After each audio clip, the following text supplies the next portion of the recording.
सभी के घर में 3 वक्त का खाना बनता है, लेकिन खाना बनाते वक्त, खाना खाते वक्त और खाना खाने के बाद हमारी कुछ आदतें ऐसी होती हैं जो हमारे और परिवार के लोगों के प्रेजेंट और फ्यूचर पर बहुत ज्यादा असर डालती हैं। कौन सी है वो आदतें और क्या है उनके असर, आइए जानते हैं पंडित जी से।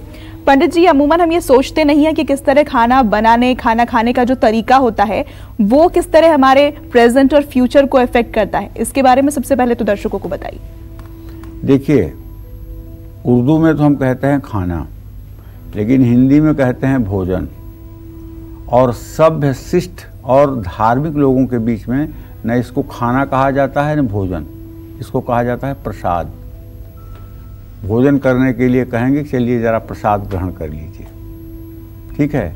जितना अच्छे से इसको संबोधन आप करेंगे उतना ही अच्छा ये प्रभाव आपके जीवन पर डालेगा, ठीक है। मेरे पिताजी बार बार कहते थे, कभी अगर हम नाराज़ हो जाते थे घर में कि आज सब्ज़ी अच्छी नहीं बनी, आज ये नहीं है वो नहीं, तो बार बार यही कहते थे, क्या तुम इंसान हो, स्वाद और विवाद के चक्कर में पड़े रहते हो, जो मिलता है उससे संतुष्टि नहीं है। तो मैंने ये माना जीवन में कि स्वाद और विवाद हो सके तो दोनों चीज़ों से मनुष्य को दूर रहना चाहिए। लेकिन अन्न जो है ये सिर्फ अनाज नहीं है, ये साक्षात देवता है। अन्न जो है देवता है और सनातन धर्म में अन्न को देवता माना गया है।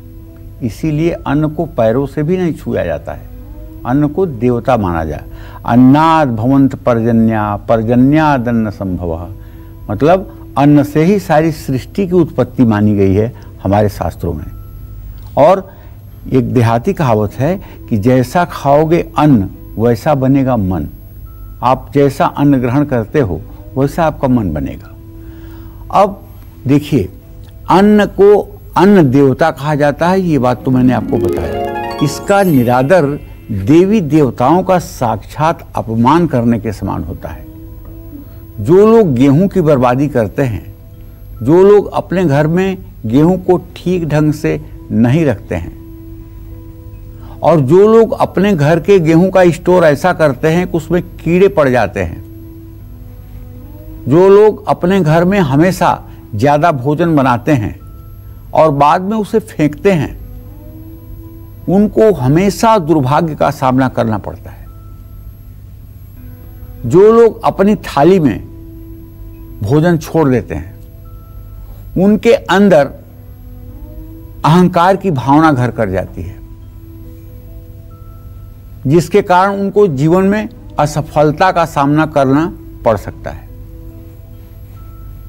खाना बर्बाद करने वालों को लीवर में, सिर में हमेशा तकलीफ रहती है।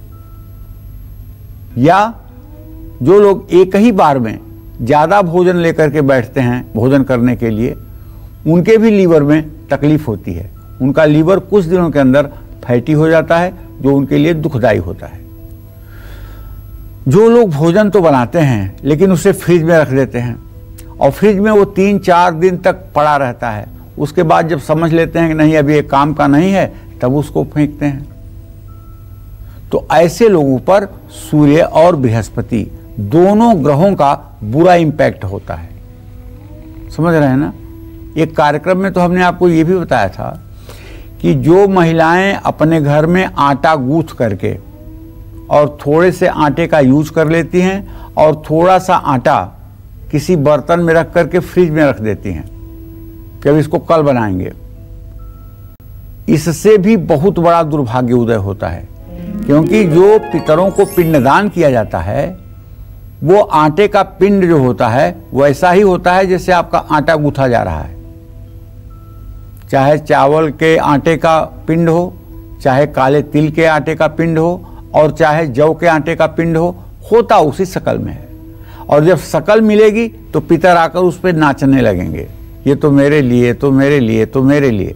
और फिर बाद में पितरों के लिए होने वाला सामान अगर आपका आहार बनेगा तो आपकी क्या हालत होगी, आप खुद सोच के देखिए।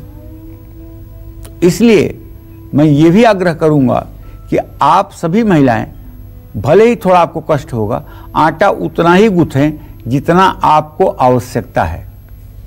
फ्रिज में रखने की नौबत ना आए, इस बात का अगर आप ध्यान दें तो निश्चित रूप से आप काफ़ी मानसिक परेशानियों से, शारीरिक परेशानियों से बची रहेंगी। और कालचक्र के दर्शकों को एक बार फिर से बता दें कि आज सोमवार का दिन है और आज हम घोषणा करेंगे 3 लकी विजेताओं के नाम की, जिन्होंने जन्म कुंडली के जो लकी विजेता बने हैं उनकी। तो आज के कार्यक्रम को छोड़कर कहीं मत जाइएगा, कहीं उन 3 नामों में से एक नाम आपका भी हो सकता है। क्या आपके घर की महिलाएं अक्सर बीमार रहती हैं? क्या आपको पैसों का नुकसान होता रहता है? क्या बिना बात के आपका सम्मान छिनता जा रहा है? कहीं इसके पीछे की वजह आपका भोजन तो नहीं है? कैसे है, आइए जानते हैं पंडित जी से। पंडित जी बताएं। देखिए, रसोई जो हमारे घर की होती है ना, वो पावर हाउस है। वहीं से सारे शक्ति का विकेंद्रीकरण होता है। वो शक्ति का केंद्र बिंदु है। जितनी प्रसन्न मुद्रा में भोजन बनाया जाएगा उतना ही भोजन स्वादिष्ट होगा। अगर आपको विश्वास न हो तो एक दिन आप अपने घर में बराबर मात्रा में सामान वजन करके 2 महिलाओं को दे दीजिए और दोनों से भोजन बनवाइए। उतना मात्रा में मसाला, उतने मात्रा में तेल, उतने मात्रा में घी, चीनी, उतने मात्रा में अन्न दे करके 2 महिलाओं से भोजन बनवाइए और दोनों भोजन को अलग अलग आप भोजन करिए। दोनों के स्वाद में आपको जमीन आसमान का अंतर समझ में आएगा। क्यों? जब भोजन जब तक बनता रहता है तो महिला की चुंबकत्व शक्ति जो है वो भोजन पर पड़ती है और वो भोजन को प्रभावित करती है। शरीर से निकलने वाला जो आभा मंडल से जो निकलने वाली ऊर्जा है वो भोजन में समाहित होती है। अगर महिला में निगेटिविटी है तो निगेटिविटी का इम्पैक्ट भोजन पर पड़ेगा, अगर पॉजिटिविटी है तो सकारात्मक प्रभाव पड़ेगा। इसीलिए हम देहात की बात कर सकते हैं, इसलिए हमारी परवरिश वहीं हुई है। वहाँ ये कहा जाता था महिलाओं से कि जब तक तुम किचन में रहो तो अगर कर सकती हो तो सीताराम मन में करते रहो, अगर सीताराम नहीं कर सकती हो तो कोई तुम गाना ही गुनगुनाते रहो, लेकिन गुनगुनाते रहो। कुछ न कुछ ऐसा रहे कि तुम्हारे चेहरे पे चमक बढ़ती रहे, ताकि तुम्हारे शरीर से पॉजिटिविटी भोजन को मिलता रहे। अब जिस घर में भोजन बर्बाद होता है वहाँ रहने वाले लोग तो बिल्कुल सभ्य नहीं होते हैं। गाँव में अगर भोजन आपका बर्बाद होता है तो उसे आप गाय को खिला देंगे, भैंस को खिला देंगे, बैल को खिला देंगे। लेकिन शहर में अगर भोजन बर्बाद होता है तो इसे तो आप कूड़े में डालेंगे, और कूड़े में डाला गया अन्न ये कितने बड़े दुर्भाग्य का सूचक है। हे माँ अन्नपूर्णे सदा पूर्णे शंकर प्राण बल्लभे ज्ञान वैराग्य में दे भिक्षाम देह च पार्वती। हे माँ अन्नपूर्णा, इस तरह की गलती करने वाली महिलाओं को आप क्षमा करें और उन्हें सद्बुद्धि दें कि वो अन्न का सही ढंग से इस्तेमाल करें। या जो पुरुष भी अपने हाथ से भोजन बनाते हैं और भोजन का इस तरह से अपव्यय करते हैं, उन्हें भी सद्बुद्धि मां अन्नपूर्णा आप ही दीजिए। ऐसे घर की महिलाओं की सेहत अक्सर खराब रहती है। ऐसे घर की महिलाएं घर के किसी भी बड़े फैसले में शामिल नहीं की जाती हैं। भोजन की बर्बादी करने वालों में एक तो गुस्सा बहुत होता है, दूसरे अहंकार बेवजह करते हैं और अपनी गलती को छिपाने के लिए आपके ऊपर चढ़ जाएंगे। अगर आपने कह दिया कि आपसे रोज भोजन बर्बाद होता है तो उसका जवाब ये नहीं है कि हाँ गलती हो गई अब कल नहीं होगा। उसका जवाब आप सुनिएगा ना तो दंग रह जाइएगा। ऐसे क्या करें, क्या हमने सबका पेट तौल रखा है, कल ज़्यादा लोग खाए थे आज कम खाए तो हम क्या करें। मतलब इस तरह के उत्तर देंगे लोग कि आपको चुप होना पड़ेगा। तो जिस घर में अन्न की बर्बादी होती है वहाँ धन की हमेशा कमी रहती है, क्योंकि जब माँ अन्नपूर्णा प्रसन्न नहीं होंगी तो लक्ष्मी के प्रसन्न होने का कोई मतलब नहीं है और इससे मान सम्मान की भी हानि होती है। जीवन संघर्षों से भर जाता है। परिवार के सदस्यों में ज्ञान और विवेक ये दोनों चीजें कमजोर हो जाती हैं। जो लोग अपने पिछले जन्म में खाना फेंकते रहे होंगे उनको इस जन्म में पेट से जुड़ी परेशानियां जरूर होंगी। ऐसे लोगों को इस जन्म में कोई अच्छा गुरु मार्गदर्शक भी नहीं मिलेगा और ऐसे लोगों की कुंडली में बृहस्पति खराब होगा। या तो मकर राशि का होगा, या तो छठे, आठवें, 12वें भाव में होगा, या तो पापक ग्रहों की दृष्टि में होगा। खाने की बर्बादी करने वालों को अपना करियर, नौकरी, कारोबार, हर जगह परेशानी और दुख झेलना पड़ता है। इसलिए ध्यान रखें, अन्न देवता है, इसका सदुपयोग करें, दुरुपयोग बिल्कुल न होने पाए। मैं ये बताने का मकसद ये नहीं है कि आप कंजूसी करें, बिल्कुल ना करें कंजूसी, लेकिन बर्बादी भी ना करें। जय मां विंध्यवासिनी। और अब से थोड़ी ही देर के बाद हम करने वाले हैं जन्म कुंडली के लकी विजेताओं के नाम की घोषणा। वो 3 लकी विजेता कौन है, ये अब से थोड़ी ही देर में पंडित जी से हम जानेंगे। और फिलहाल अपनी चर्चा को आगे बढ़ाते हैं। आज के कार्यक्रम में पंडित सुरेश पांडे जी आपको अन्न से जुड़ी अहम जानकारी बता रहे हैं। इसी चर्चा को आगे बढ़ाते हुए बात करते हैं उन लोगों की जो खाने की थाली में ही हाथ धोते हैं, खाना खाने के बाद थाली वहीं छोड़कर उठ जाते हैं। ऐसे लोगों को किन ग्रहों के बुरे प्रभावों का सामना करना पड़ता है, आइए जानते हैं पंडित जी से। पंडित जी, ऐसे लोग जो खाने की थाली में ही हाथ धो लेते हैं या फिर खाना खाने के बाद थाली वहीं छोड़कर उठ जाते हैं, उन पर क्या असर रहता है ग्रहों का? हाँ, ये बात तो सही है। देखिए, जो लोग खाने की थाली में ही हाथ धो लेते हैं और जहां खाना खाते हैं वहीं थाली छोड़कर उठ जाते हैं, ऐसे लोगों पर बृहस्पति और शनि, बृहस्पति सुख का कारक ग्रह है, शनि आलस्य का कारक ग्रह है, ये दोनों बुरा इंपैक्ट डालते हैं। अगर कोई आपकी थाली उठाने के लिए पहले से खड़ा हो तब तो आप थाली छोड़ सकते हैं, वो आपके सम्मान में हो सकता है, वो थाली उठाना चाहते हैं, तब आपको दोष नहीं लगेगा। लेकिन यदि कोई है नहीं और आप थाली छोड़कर उठ रहे हैं और वो थाली वहां 10-20 मिनट तक रखी रहेगी, ये घनघोर दोष है आपके लिए।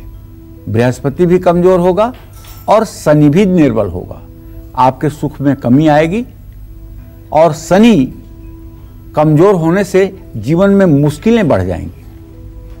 तो इसलिए श्रीमान, अगर आपकी थाली उठाने वाला कोई तत्काल आपके पास न हो तो इसमें कोई शर्म की बात नहीं है, आप अपनी थाली उठा करके वाश बेसिन तक पहुंचा दें।